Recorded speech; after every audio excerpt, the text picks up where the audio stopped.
dude. How you going? I'm going well. Yourself? Not too bad, not too bad. You've been a busy man. You've been working away this morning. Yes, I went back to my old work and welded in some engine mounts for an engine conversion for my old workmate. What car? Nothing too interesting. He just had he's got a Patrol and he put a Cummins motor out of a Dodge Ram. Oh, yeah. Into it, so he did the conversion on that. But my other workmate, who I'm pretty good friends with, he's actually he just got his Hilux back, like a workmate sort of thing, Yeah. but like a real old one. Oh, yeah. Like the nice shape. Yeah. He's actually got like an Ecotech in it, out of like and it makes plenty of horsepower. It's actually a really cool car. Yeah, those turbo Mustangs, or the turbo, is it a 204, 205? I'm not sure off the top of my head, but yeah, this one, it actually, he went out to get it tuned and it wasn't running real well, so they pulled the heads off and that, and they were looking, and yeah, it ended up breaking all like so when you got your piston head, Yeah. it's got like your ring retainers, Yeah. you know, your cutouts in the actual top. Yeah. Yeah, the three on the left side had all broken those ring retainers. Oh, shit. Yeah, so That's he's weird. actually doing, it's That's a very weird unusual. fail point. Yeah, normally it'd be rod or piston ring. Well, the strangest thing to me and to him was at the top of the piston, like the actual head where, you know, you're where the spark plugs and ignites and all that. Yeah, that was fine. There was no breakages on that. It was under them, like the three. The lips. Yeah, that's where they'd broken. Like it was oil very strange. starvation or something? Like No, not it lubing up, had or- lubrication. I asked him what he thought it was sort of from, but he said even old mate, he'd never seen anything like it. And old mate reckons the only thing he could pinpoint it to was maybe the ECU was sending something to the engine, but like I can't see how that would have affected it. Just like shoddy manufacturing or something, like that piston just... Maybe. He did say they were a cheaper brand, like a cheaper... It's like almost like a standard piston. He's gone for some better quality ones now, so spool rods, they're up at Toowoomba. He's getting some spool piston heads and con rods and all the gudgeons and all that sort of stuff, getting all that through them. Yeah.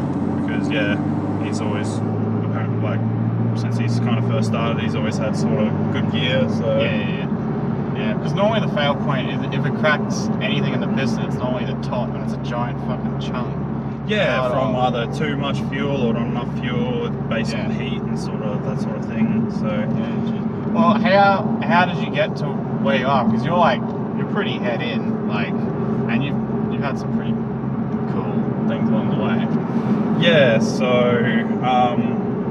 I guess it was old man. Yeah, that's right. So I kind of grew up around. Well, I was fully around and involved in the car scene when I was younger. Not obviously, I wasn't involved myself because I was only a kid, you know. But like my parents were very involved in like the car clubs and like racing and you know all that sort of stuff. So I've like when I was younger, like all like muscle car or funny car or dragsters and stuff like that. You know, just going fast sort of stuff. And like now that I look back and reflect on it, like that's kind of what got me into the car scene, like just being around it and the people that you know. And even nowadays, like I go, I'm working on my car and I go, I need something done, and then you know I remember a family friend that I've known since they've known me since I was born, and I'm like, okay, sweet, I'll go to them, you know, like, or just you know your general stuff, like asking for stuff that you might not know on cars. You say, I need to do this, who would know? And then you know, networking. You were unbeknownst to you, your parents are networking for you. 100%. So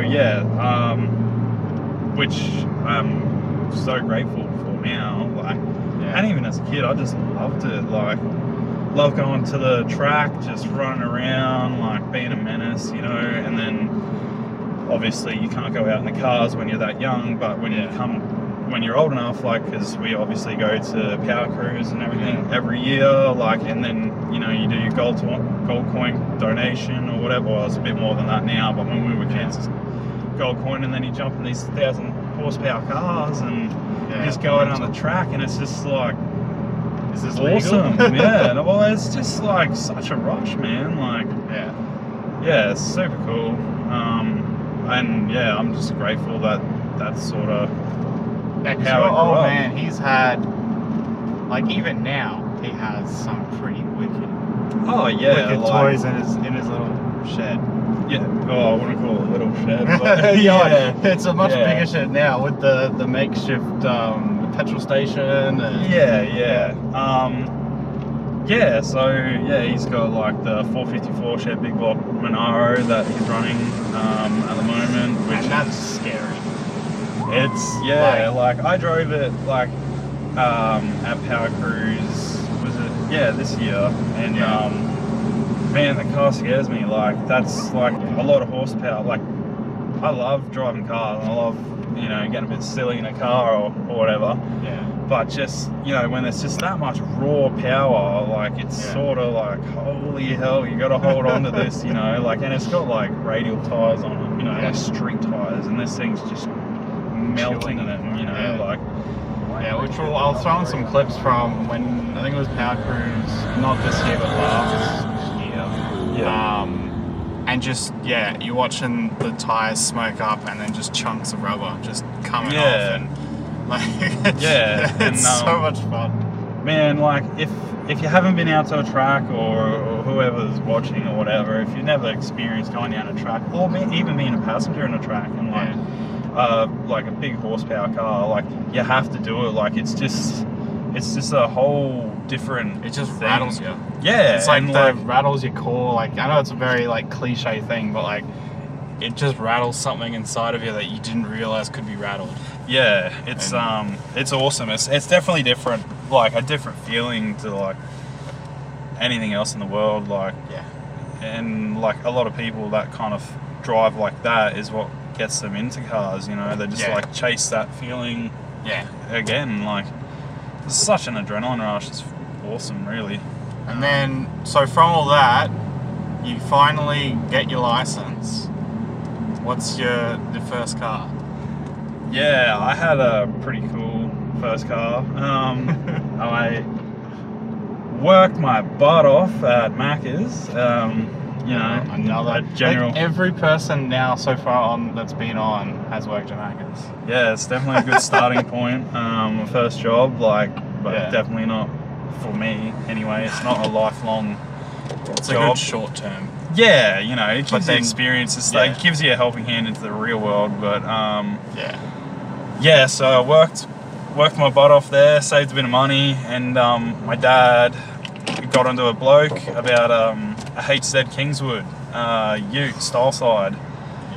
We'll throw photos up with. We'll grab those. Yeah. But yeah. What's that? Man, like, for a first car for like a kid. Oh like, that's. It was awesome. I did love it, and I drove the hell out of it. You know, like, I get a car and I get in it and I just want to know what it can do. You know, I want to know what its capabilities are. Yeah. Where you, like, how much you can push it, and like, it was my first car, so, you know, I just went for it, man. And like, it was pretty cool. Had like yellow Terra heads. Like, it was just a dirty old 202, but you know, that's all you can sort of have on your learners and P's and that. And but, you know, I had a little bit of work done, and dude, it was sick. Like, you know, I rocked up to school and I was only one with like an old Aussie muscle car. It was sick, and, you know, got silly in it and whatever, and I did, I know it's coming, I did end up crashing it pretty bad. But like, if you crash your car, I think what you've done with it though is probably the best thing you could ever do with it.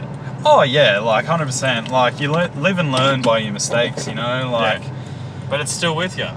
Yeah, that's it. Like, on a wall. Unfortunately, I'll never be able to forget about that. But yeah, so, you know, working at Macca's and real late, like a late shift. I finished at like 2 o'clock in the morning or something.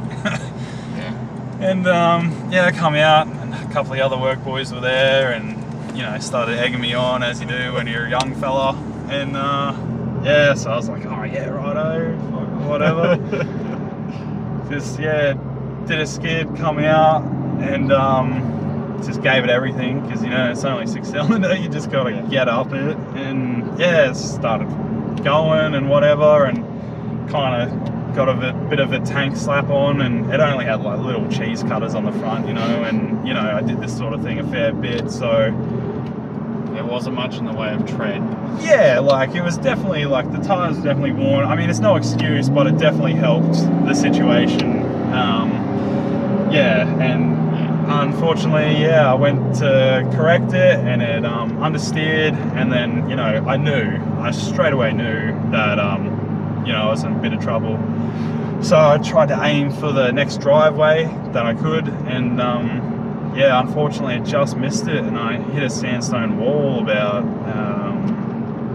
like, I'm gonna have like a real rough estimate, like at least 60, maximum 80 Ks hit this wall. And yeah, I remember it crystal clear. Like, I just remember seeing the wall, and then I didn't even really feel the impact. Like, you know, it kind of happened, and like it wasn't even registering. The first thing that I sort of knew after it had happened was yeah, the bonnet. Like, I was like, man, the bonnet's up. Like, and then I looked at it and I was just like, oh, it's not really up. It's actually just crumpled from the impact and just like crunched together up. And yeah, and like I said, it's 2 o'clock in the morning, and I called my dad and I said, oh, yeah, I've messed up a little bit. I've had a crash. And he's just like, where are you? I'm like, oh, I'm at work. And he's like, oh, what? Can you limp it home? Like, are you able to drive it home? Like, it's early in the morning. Like, no, I want to be out or whatever. And I said, no, because I tried to wind the motor over, and yeah, when I actually got out and looked at the car, the fan had punched through the fan, the radiator, and then when I looked under the like, because I'd hit the wall that hard, the whole nose cone and front guard had come back and crumpled up and crushed into the front tire, like it was touching the rim. And yeah, I couldn't do anything. So yeah, luckily Dad had a tow truck on hand, like friend's one that was at our place at the time. Yeah, come down and picked it up, and yeah, not a word was said on the way home. I hate that, because you'd want them to yell at you. Yeah, you just want them to get it over, but you just know, like, he's just like, oh, I'm so disappointed in you, blah, blah, blah, like, whatever. But yeah, like, it was a bit of a major, but like, that wasn't the end of that car. We, because my dad's a panel beater mechanic by trade, fixed the chassis rail, which was bent, removed all the guards, bonnet, nose cone support, all that sort of stuff. From memory, I'm pretty sure the motor was good, like it didn't actually hurt the crank or anything, or from the impact from the fan hitting the radiator or anything. So yeah, we fixed the chassis rail, replaced all the guards. We actually put some GDS flutes in the guards as well while we were there. Did like a front, resprayed all the front. Yeah, did a fair bit of work to it, and it was all beautiful and pretty, and sold it, which I deeply, deeply regret. But you know, you do that sort of thing, especially when it's your first car. You don't think it's going to be your forever car. Yeah, exactly. But yeah, that's that story. Yeah, it still hurts. So then you went. Then you went. Was it the Lancer next? Yeah, I got a Lamborghini. yeah, I got the. Was that because of your dad? Was he like you can't obviously have and respect a car that is capable, or? Well, yes, it kind of didn't work in its favor, I don't think, because the reason I got the Ute originally is because Dad sort of knew that I was going to play up a bit, so he got the Ute, so I couldn't have that many passengers just in case I did bin it, which I did. Yeah, and then I wanted another car. I was looking at Skylines and Sylvias and stuff like that, but then that was just a definite, like, you know, you're still young, you're living at home, your parents have a little bit more say over what you can and can't do, and that was a definite no. Because yeah, going from like naturally aspirated 202 6-cylinder to like maybe like say you got like a Sylvia with a SR20 or something, but it's fuel injected, turbo, like way more responsive. The car is like half the weight, like just, you know, and just as easy to get the back end out. Yeah, that's right. If like it's just not a good recipe for a kid who just wants to go fast. So yeah, we ended up show off in front of friends. Yeah, that's it. You know, like what's the point of doing it unless someone sees you doing? Yeah, exactly. It didn't happen unless it was either recorded or someone else's eyewitnesses. Yeah, that's right. So yeah, I ended up getting this coupe Lancer, which obviously did have the 4 seats, but only 2 doors, sort of like Dad's sort of thinking like it's still inconvenient to take more than 2 people, which it was. Like basically driving, you had to have the seat all the way back. But again, I throttled the hell out of this car. I managed to get it to 190 through back streets, which now that I look back on it is obviously a little bit silly. But yeah, that's all it would kind of give before it kind of, you know, started limiting itself. Wow, that's because my 180 was limited at 180. Yeah. So that's amazing that the little Lamborghini was like, nah, I can do you one better. Yeah, well, look, it was everything it had. And it was just like, oh, you better settle down, and started kind of, You needed your passengers to get out with their paddles to go any faster? Yeah, I wouldn't want to get out of the window at like 190. Like, yeah, but yeah, it was a good car, man. Like, same thing, like it was injected, like it was way more responsive. It got up to speed a lot quicker than, you know, a big heavy HZ, you know, I guess, yeah, like an Australian muscle car, like a lot heavier. Yeah, so I had this little Buzzbox Lancer that I used to mang around in, and, you know, did all your sort of like kiddie modifications to it, like obviously like rims. Oh, I got a fully sick double din headset, you know, big shifter, which was like super cool at the time. Very impractical, but yeah, cringy as hell now, but yeah, you know, like all that sort of stuff, like minor modifications on the engine, just like, you know, a MAF sensor with like a like took out the standard airbox, had a pop filter on it, it helped it breathe a little bit better.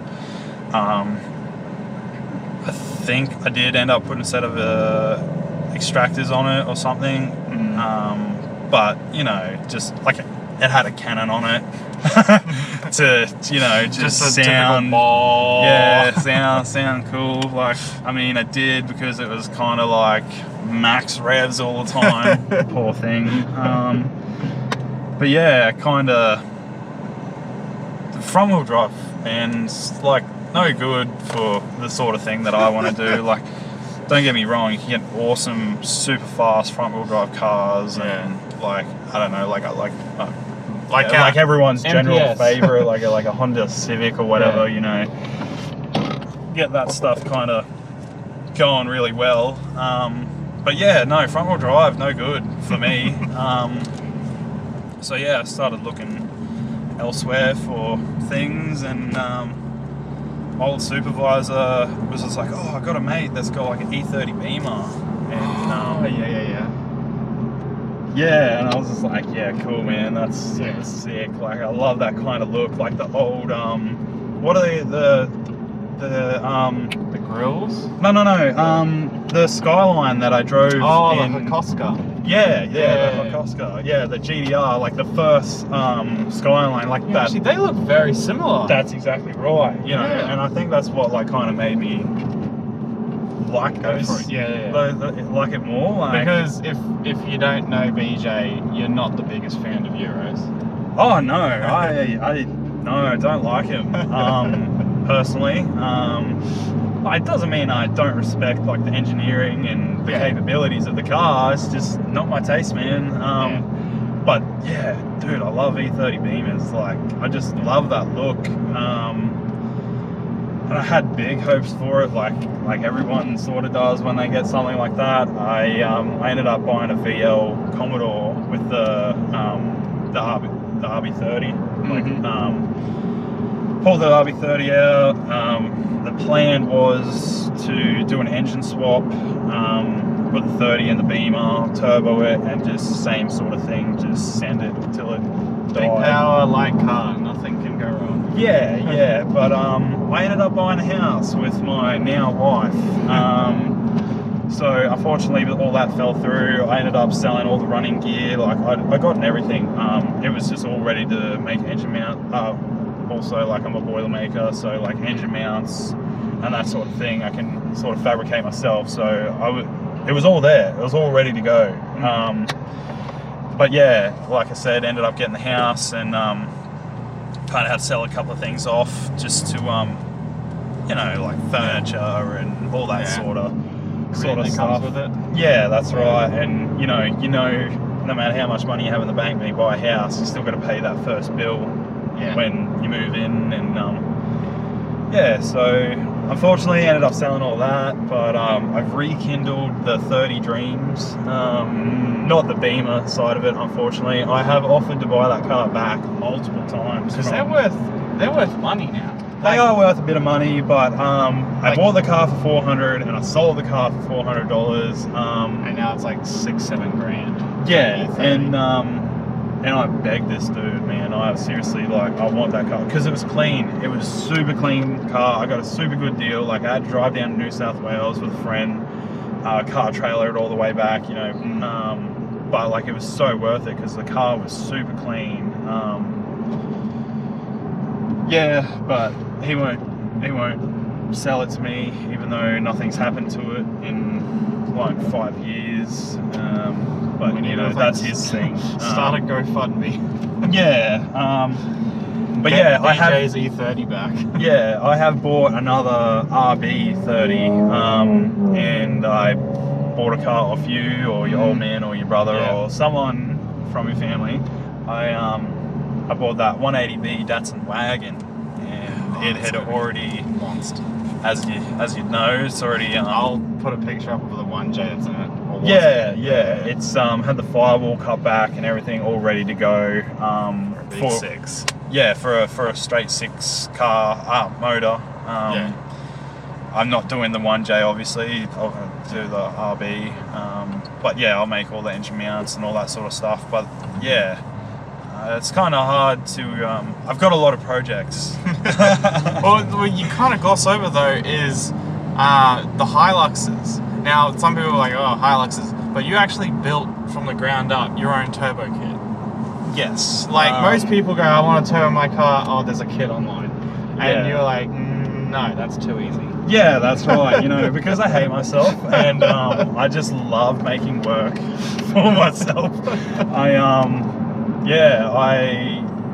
I got Toyota Hiluxes, like diesels, so, you know, slow as, but as well as going fast, I like getting out, you know, like I like going to the beach, I like going full driving.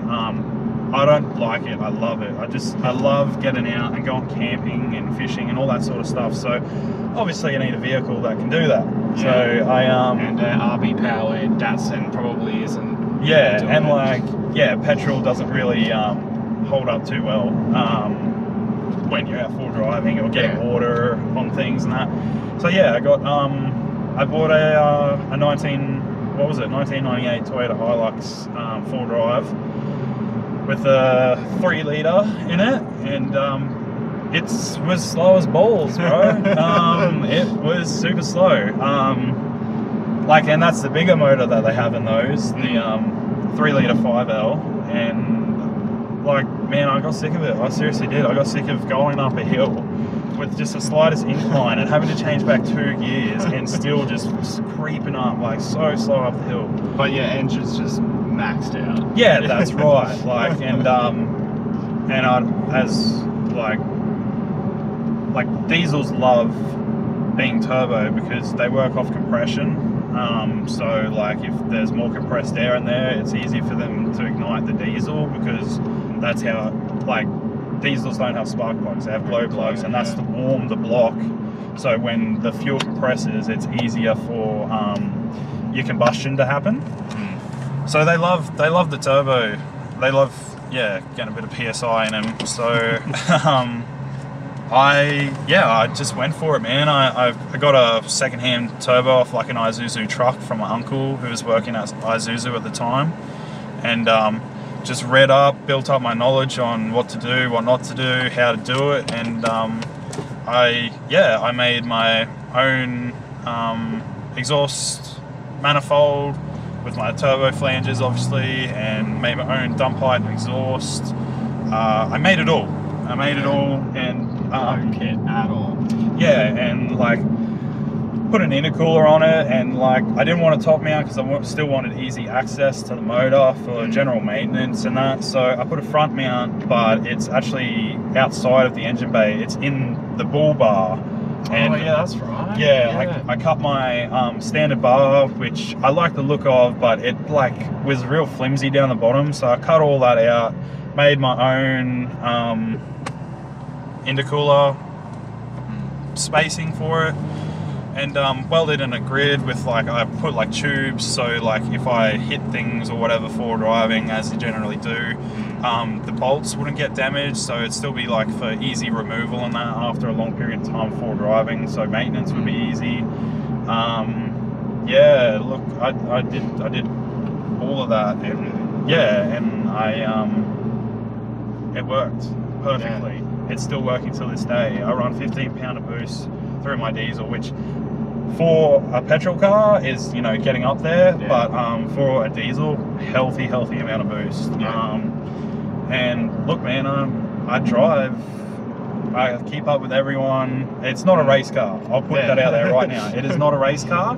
It's just a good four-wheel drive that's, you know, you don't have to change back gear, like, because it just gets on boost. Yeah. It gets on boost and it'll just cruise up a hill, no worries. It really loves it. So yeah, that was my first Hilux. Do you want me to go into the other one? Yeah, keep going, man. Because that was what, then the one that the turbo's in now. Yeah. So with that original Hilux, I put a toolbox on it, put my rooftop tent on it, made all that mounts, made it all pretty, did all sorts of things like bearings, brakes, just Welsh plug, all sorts of things, but it was a single cab.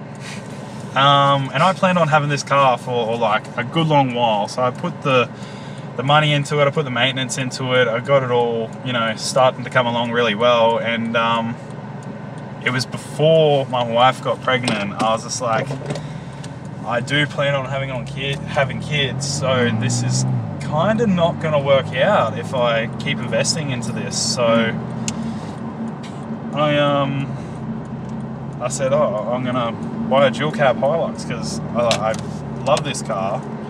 And keep in mind, this particular Hilux that I had was an IFS front, which if you don't know, in the four-wheel driving world, that is the worst style of front suspension you can kind of have. Well, it's not that the suspension is bad, like they invest millions of dollars into creating these sorts of things, but for the flex and all that sort of thing, like when you go four driving, you want to be keeping all the wheels on the ground at all times for minimum, like just to minimize braking traction. Yeah.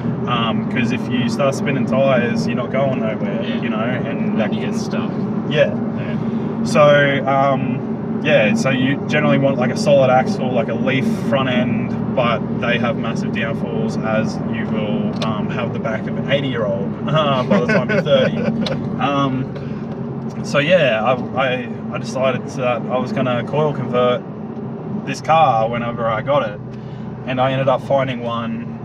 The motor was cactus. It'd done a big end bearing, like it'd start, but you could just hear the piston just like thumping up and down on the crank. It was not a happy engine. It was well and truly buggered. So yeah, I ended up buying this from Gatton, which was like a big hike because I took my brother, my little brother drove us out there with a car trailer on a 75 with the 2H, and it struggled. It struggled because we had to go up and down the range in this 2H 75 Land Cruiser. Well, your Datsun came from above the range. We picked that up out at a farm past Toowoomba. Yeah, but that was alright because I didn't have to go pick that up. Yeah, so we managed to get it home, and yeah, then the big job started. I cut all the IFS stuff off, so I cut the front all the way back down to basically bare chassis rails, and then painted them, and then I bought another donor Hilux that had been in a crash that was had a solid axle, but it was a leaf sprung front end, because basically I wanted the motor out of that to put into so the single cab was, we'll call it the white Hilux. I needed the 3L, the bigger motor that I'd turboed and looked after and knew was a healthy motor. I wanted that to put into the dual cab. So I bought a donor car for the front diff, the solid diff, because it was leaf sprung, and the motor, so I could do an engine swap and a coil conversion. And then, you know, I started looking around, looking at kits from like Superior Engineering and places like that. Yeah, they're a lot of money. Not an unachievable amount of money to buy a kit, but I'm a Boilermaker. I'm more than capable of making all this stuff myself, you know.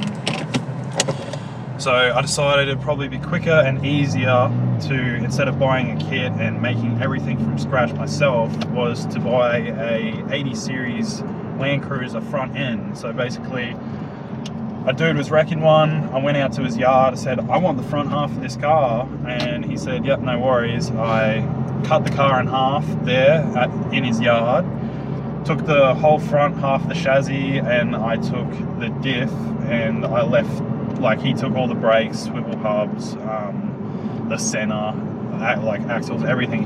He just gave me an empty diff housing, and I took the front chassis and basically took that home, and then I gutted the chassis. I cut everything off, took my time to make sure it was all really well done, because obviously I had to reuse it and weld it back on, so I didn't want any like excess cut marks in it or anything, like, because I had to get it engineered as well. Yeah, and I cut all that, and then I did the same thing to the diff. Then I took the other diff out of the donor Hilux, cut all the mounts off that, fully took that back to a bare diff, and then yeah, from there I welded everything on, squared it all up, did a million measurements, obviously did the engine swap to make sure I knew where my sump was, make sure like when it did flex up and all that, it's going to be good. Made all custom mounts from scratch for the radius arms, all that. What did I do? I did, I had to move the steering box on the chassis, put all cross tubes in there to make sure that was all good, and then what else did I do? I got tail shafts made for it, just everything. It was just a massive mission, and at the end of the day it coming out awesome. Like, the car is still an ongoing project, but I drive it daily and it hasn't missed a beat. The engine conversion is mint, the coil conversion is mint. There's a few little teething issues, like the car's been on the road for over 12 months, but it's got teething issues that I haven't actually got around to correcting yet, but they're minor. yeah, the car came out great, and like it was just a big, massive project that was good for me to build self-confidence in. And then get yourself ready for the punishment in the desk. Yeah, that's right. Yeah, it kind of helped me prove to myself that I can do this stuff outside of work. Like I don't have to be getting paid or getting pushed on by my boss every day to get this sort of work done. I can do it for myself, and man, it probably cost me a couple of $1,000, but like in comparison to like people want like 15 plus grand to do this conversion, let alone the motor, the engine swap, and all that sort of stuff. Yeah. And plus, like, all the knowledge gained. Yeah, like, that's right. That's invaluable. If anything ever goes wrong with this car, like, because all I've done for the last couple of years is Hilux stuff, so I know the ins and outs of these cars like the back of my hand. So if I do go out on a big trip or whatever, and something goes wrong, I'm going to know how to either bypass the problem or what I need to fix the problem, you know, to limp the car out of wherever it is, or if it's a bigger problem, know not to push the car, so that it doesn't get damaged further. But awesome. Well, anyway, I'm hungry. Yeah, me too, man. Awesome. Let's go get some ramen. Yeah. All right, deal.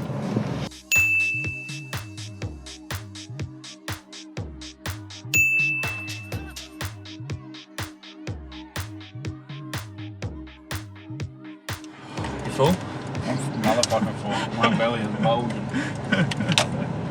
Oh man, it's so good though. I don't know, ramen, fuck man. Yeah. Look at all these they all got snap-on toolboxes.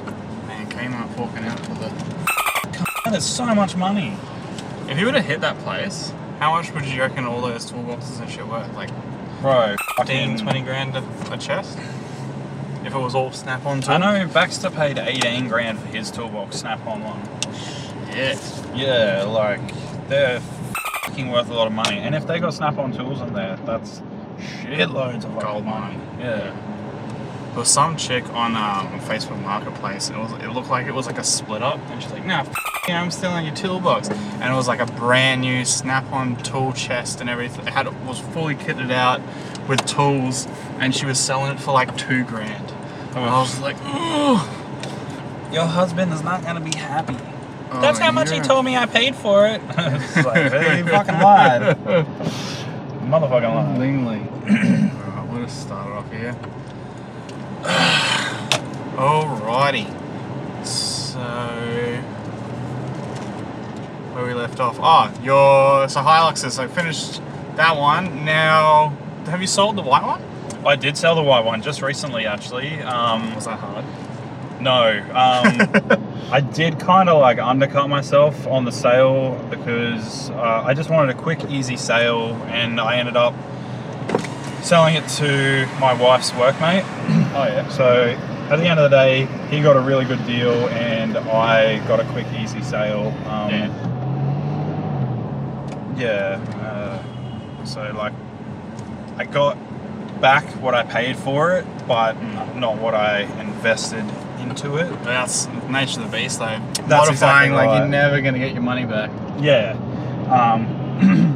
But I was like happy with that, you know, like it's a bit of extra money for the cars. Well, I actually bought another car. What? Yeah, I like I was saying before, my first car was the HZ Kingswood Ute. That's right. And I wanted another one, and I bought another one, so I've got another Ute at home, but I pulled everything out of it, like, because I bought my house, and I got that just after I got my house for a really good price. Again, Dad helped me find that, and had all the parts and everything, and I was just like, oh, okay, like, we've been at our house for a while, I got a bit of savings built back up, I'm gonna pull it out and start doing some panel repairs and stuff on it. Did that, and then my wife got knocked up. So I put all the boxes back in it and pushed it back into the corner. And same situation as like the white Hilux and the dual cab. I can't have a single cab HZU because I won't be able to go anywhere. You know, like Is I it won't be a able to bench seat or just? It is a bench seat, but Yeah, like not safe how for a long kid. until Rosie's Yeah. actually allowed to, you know, ride in it. And Yeah. so I bought a Kingswood sedan. Wow, that is news to me. Yeah, and basically I sold the white Hilux and bought that.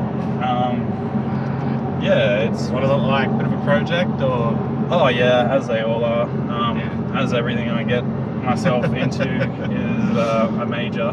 Don't make it easy for yourself. No, but same thing. It's got like a 202 six-cylinder in it, which will not be the permanent engine because I'm a big boy now and I can have V8s. Not on RB? No, this one will be. I feel like your dad would crucify you. Yeah, like, look, I'm my own man now. I can do what I like, but at the end of the day, I'm going to keep this thing. Yeah. It won't be original, but it'll be pretty close to, and it'll be like a high performance V8 in it. Originally, I was going to do a 454, which is what's in my dad's Monaro, but after driving that at Power Cruise, not to say that I don't want that, I just look, everyone gets in a car and they think they're the best driver, you know, and like once you've been driving cars for a while, and you know, start getting into your higher end, higher performance, faster sort of stuff, you realise Car's more capable than you. that's right. Yeah. I think that I'm a pretty capable driver,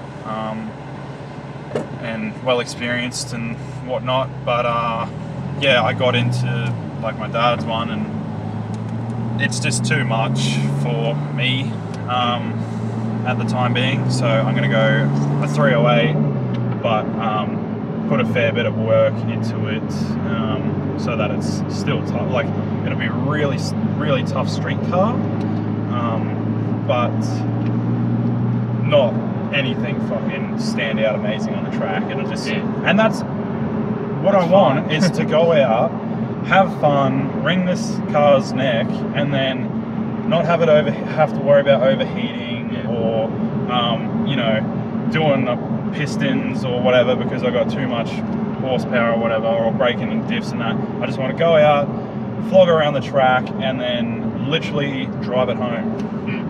That's the best car, is the one that gets you home. I just want this to be nice and reliable, which is where the the Datsun, the plan for that is big horsepower sort of thing, like just stupid, like it'll probably break, but that's okay because that's my play toy race car drifter, whatever I decide to do with it. But yeah, like the car's pretty cool. It's all original. It had one owner, and then I'm fairly certain he died, just because he was like old as heck. And they are an older car. Yeah, and then he had that from new. Then another bloke had it, and it kind of just sat around and didn't do like any Ks or anything. And I'm pretty sure that's where I got most of its rust from. It was his second short-term owner.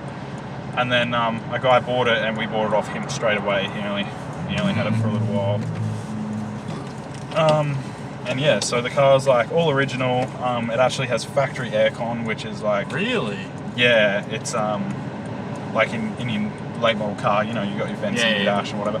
It's actually a separate unit that sits under the dash. It's like a big old black box, like it's old as heck looking, but it works. So It still works.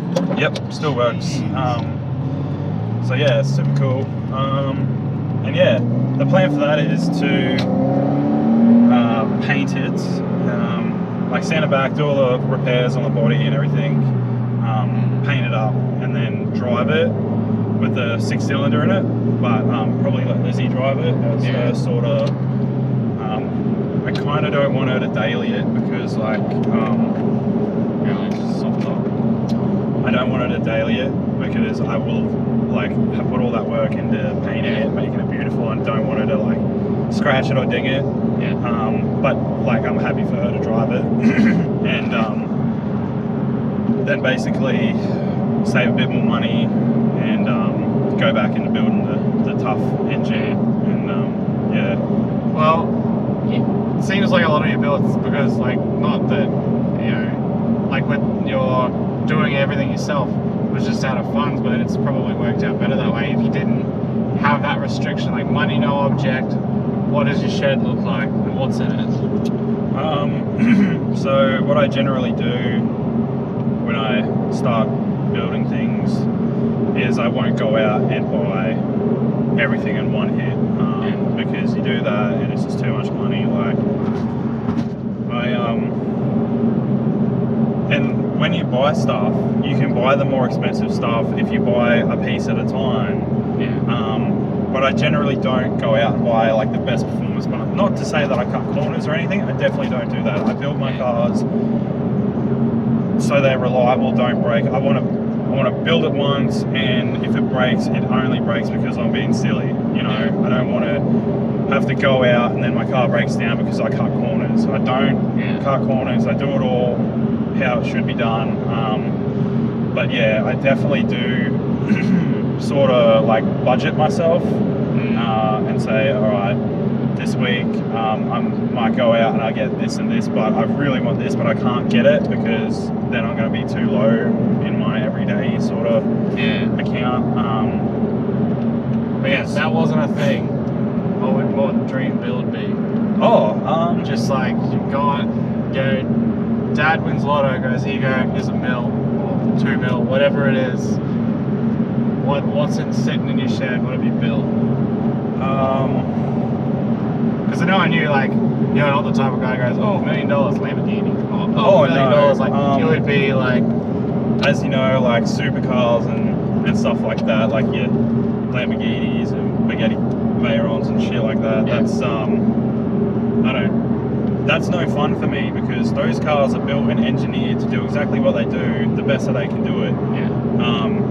So there's no room for me to do anything on it. Like, you can put your like very minimal personal touches on it, but do you really want to pull off like expensive ass rims to put some crappy? That's the thing though, is like engineers have gone to all the effort to make it as good as it possibly can be, and then you're like, but I want a set of big spoke wheels on it. Or, that's like, right. Like, or I want a spoiler. Or and I totally respect all the stuff they do to those cars. So I don't want to. I would, if I did have something like that, I wouldn't want to change it. But then I'd be so bored. Like exactly. It's just it doesn't appeal to me. But if look, alright, how about this? I'm gonna guess what it is, and then you tell me if I'm right. Okay. A Hakoska GTI, a legit one. Oh yeah, actually that's like a legit really real good. One. Yeah, dude, I'd be super keen for one of those. Because like they're like for a legit one, it's like what, 300,000-400,000. Like it's ridiculous. Super expensive. Yeah, that's actually like really good. I'd be super keen for one of those. What were you thinking? What I was thinking was just build the cars I got. Like, I have an attachment to the HZs obviously because it was my first car, and I'd obviously just be putting like a lot more money into it to just make it like really Mickey Mouse. Like I'm pretty easy going. Like if I had $1 million, I'd just be buying like the most expensive of them. Just the most expensive parts I sort of could get to build it to the best possible thing that I can. Like, I'm gonna still try to do that, but obviously I'm not gonna be able to go out and buy brand new Helltechs and like a couple of grand worth of forward-facing plenum. Like stupid stuff. Where else if I did, I'd be like, I want a super awesome polished one that, I don't care if it gets dirty because I got money. But like what I've got is kind of what I'm interested in at the moment. Like I wouldn't mind even like going back to what I originally had. I would buy like an E30 Yeah. You know, just things that are fun and I can work. And even if I had $1 million, I wouldn't pay anyone to work on my cars. Yeah. Me, I would not. I would just. Warranty. Yeah, I would still build and work on the car myself. Like,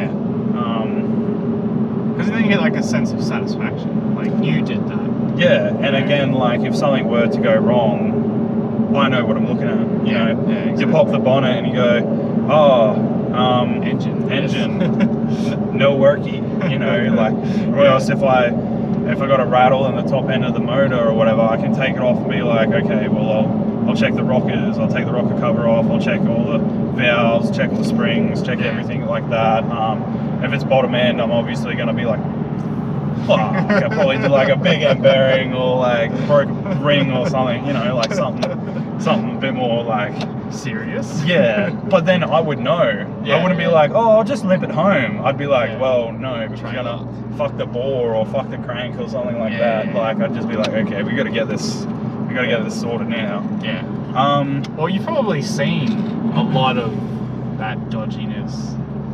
Around. Like growing up around cars and everything, you just see people just stupid shit, like just tire wire, like holding exhaust in, or like, you know, just like today actually when I went and did this cashy, old mate had cut his sump down to make it fit in his patrol, and he'd use like Defcon, like it's like a plastic base thing that you mix with like a hardener and that. Oh yeah. Yeah, and because the sump was like leaking where he welded it, he just like kind of put this on it to make it kind of stop leaking and look a lot better than it actually was. And I'm just like, that's like, I don't recommend doing that. You know, like, yeah, it'll get you out of trouble, but you've got the engine out of the car, you know, do it right. Yeah, exactly. And that's where like with the money thing comes into play. You know, I would have saved up. I wouldn't have rushed that part of the car, and if I wasn't like a Boilermaker and wasn't capable of doing that sort of job myself, I would have saved the money and taken it to a fabricator. I would have, you know, like I would have said, oh yeah, like this is what I got, can you fix this please, instead of being like, oh, I'll have a go, and then just wrecking it. That's like the biggest thing that, like when I had my 180 tune, the tuner would say is you'll find out all the corners that were cut as soon as it hits the dyno, because that's when you're stressing the engine, and like, you know, all the backyard dodgy shenanigans that go on. It's when you really need the car to be working is when it's going to break, and when you're going to find out, all right, so I should have done the right thing.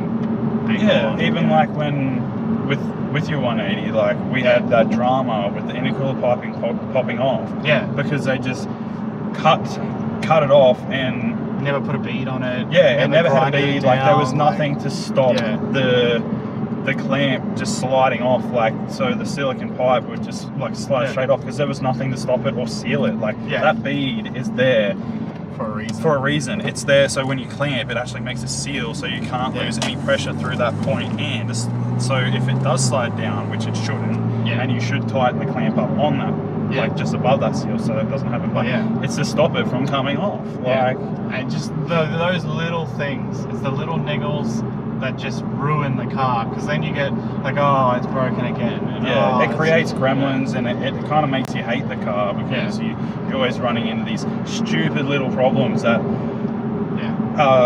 like become a pain in the ass, really. Like, don't get me wrong, like people are like, oh, JDM, you know, like zip ties and duct tape. It's like, that's like, but that culture was started when you're on the side of a mountain drifting and you go, shit, I've got a couple of zip ties in my glove box and a roll of flecky tape. Like, like it was always then, all right, then once I'm back at my garage or my shop or whatever, I've got the time, I've got the equipment to repair it properly. And like if you like crack the front lip of yours, like your nose cone or whatever, you know, drilling some holes and zip tying and back on is no worries. But when it comes to like mechanical stuff, like you should kind of look into getting that fixed properly. No, mate, it's just that hardening glue is fine. That's so good.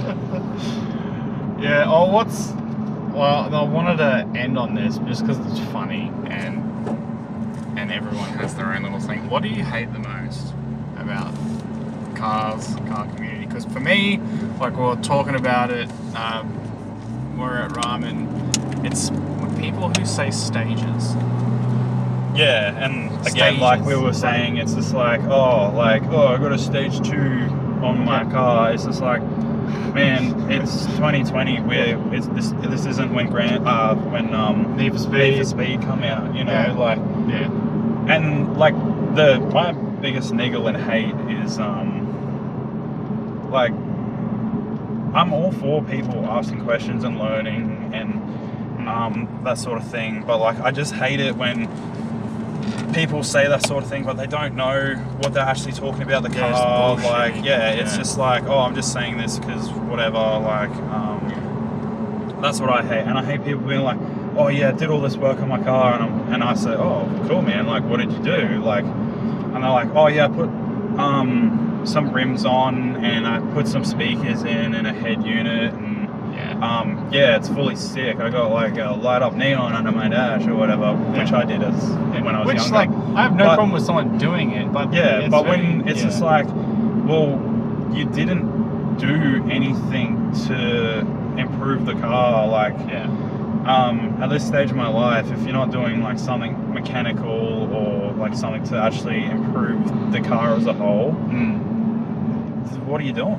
Like, you're not like some street racer then. Like, you're just in a rice burner. You know, like or like, and I have no problem with people that like then go like, obviously they're not an engine reconditioner or builder or whatever, and they go, I want to build engine, but I don't want to fuck it up.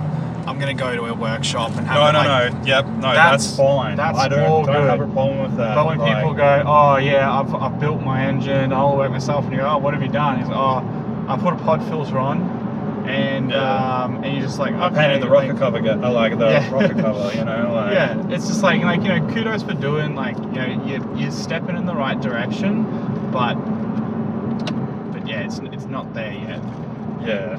Like, I don't want to shit on people and discourage them and stuff, because I was all there. Like, I painted my rocker cover, I've put pod filters on things. Exactly, done the same thing. But then when it came to like tuning and stuff, like, I was very happy to admit, hey, look, I am well out of my element. I don't know what I'm doing, and like air fuel ratios and all that kind of shit. Like, I'm happy because at the end of the day, I don't want my car to blow up, but I don't want, I'm gonna, admit where my knowledge ends, and then go to someone who can go and bring it even further, and then go, all right, sweet, here's what we do. Like, the biggest thing for me is, if you don't know, don't talk out of your ass, ask, because in the car community, people are you're gonna be like, how does the turbo work, or what's that, and the person says, they're the injectors. Like, they're gonna tell you, other than you being like, I know this and I know that, but you don't know fucking shit. Like, how many people have you gone, that's the supercharger, and they're pointing to an alternator?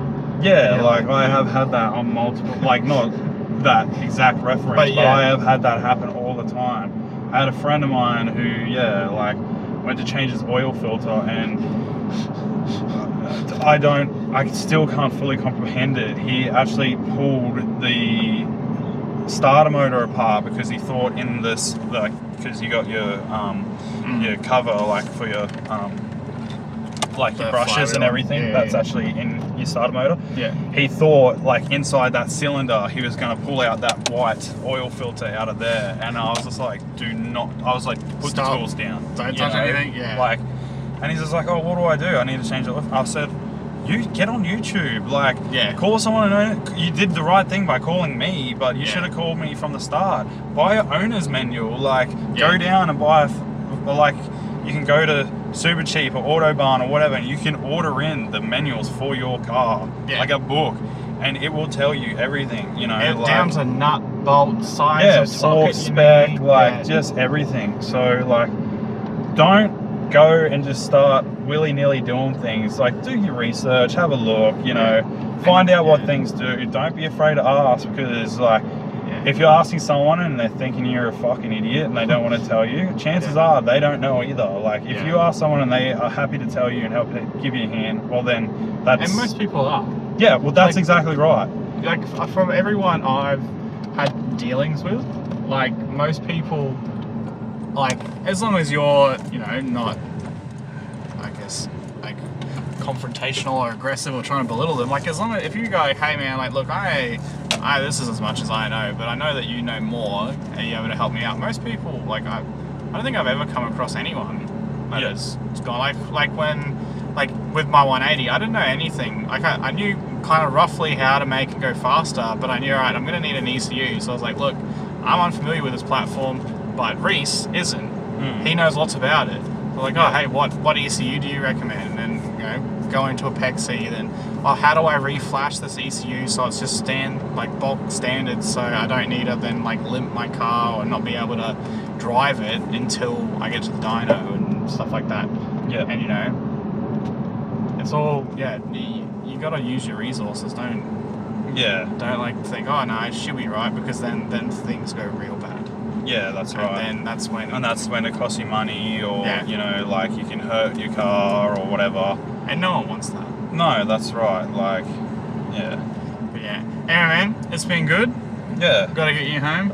Yep. Thanks for having me on. Tis the season. For Yeah. people who want to have a look at your Datsun build, the Hiluxes, and the HQ, what's the Instagram? Do you know? I don't have one. Oh, really? No. Oh, fair enough. Well, I'll probably put up some of your photos and stuff on Project B. Yeah, 100%. And then I'm sure down the line, once like knocking some of these projects back, we'll have you back on. Yeah, sounds good. I'm keen, man. Yeah. Awesome. Well, thanks everyone for tuning in and watching, and we'll see you on the next Ramen run.